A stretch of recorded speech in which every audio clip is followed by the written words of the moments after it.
So, I mean, now in the very extreme, I mean, you had Patrick Little. Are you familiar with this Oh guy? my Oh, God. Let's- oh yeah, we had fun encounters with him recently, didn't we? Right. Yes. Who I encountered at the White House entirely by coincidence. I was filming a progressive rally. That was like and- so bizarre. You just and like he texted showed- and like and- guess he just showed up. Yeah, and like this I didn't dude believe just it. shows up at the White House with a sign that says "Expel the Jews," and I tried to interview him for like 8 minutes, confronting like basically like what the hell. I mean, and And the questions he was asking just made no sense either. yeah, so I mean, he was arguing with the people who were there and everything like that. But now he's running for president as a Democrat. Well, that's why it's important. It's Yeah, that's important kinda to the get punchline, isn't that it? nonsense yeah. on video. So But you people get it on actually- video so that if It he just, tries like, to hurt go my more brain cells, like, trying to think mainstream, of what he right? was saying.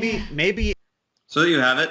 My name is Ford Fisher, Fischer, and I'm the managing editor of news2share.com and the director of Transhuman.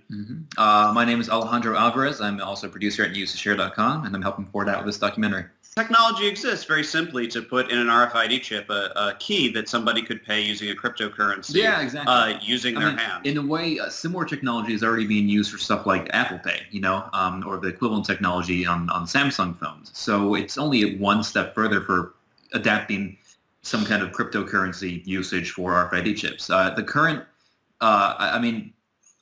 applications for the injectable microchips, which we witnessed people getting over the weekend, are stuff like opening your car, for example. You just touch your wrist or your hand to the car door and it opens. But I don't see. I'm sure that the same technology could eventually progress towards payments as well. So there is this really big disconnect so far between governance and transhumanism.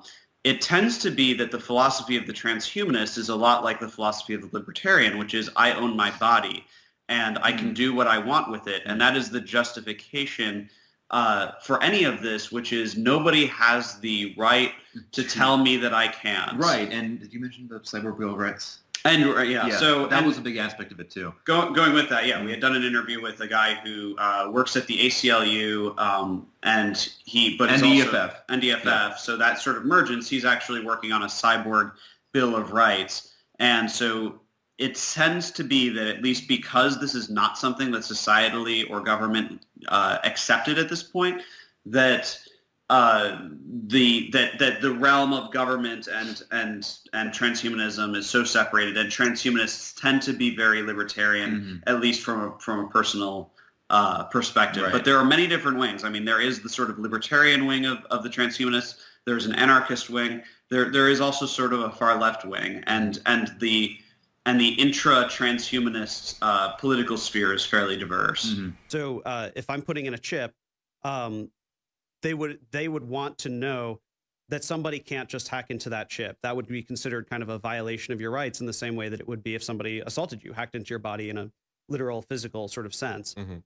Right. So there was the philosophical wager that said, whether God exists or not, you should believe in him so that you can get heaven just in case he exists. Zoltan argued that similarly, you could have the transhumanist wager that perhaps technology is more likely to make you immortal, so you should have faith in that sort of just in case. And I think it's an interesting philosophical dilemma, and I hope to ask that question with my documentary. I've interviewed people kind of on both sides of it.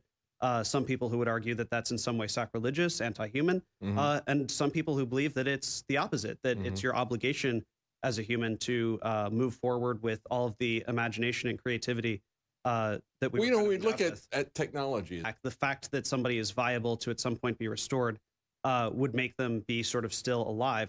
The real question that it brings up is what counts as back to life. So if somebody has frozen their head and then is going to be brought back in kind of a robotic form, or maybe they're going to be uploaded into a computer or something like that, it brings up a real question. Maybe that thing looks a lot like the original. Maybe that thing thinks that it's that person, but there's a lot of debate over, is that actually the same person? And it gets to the heart of, is there a soul?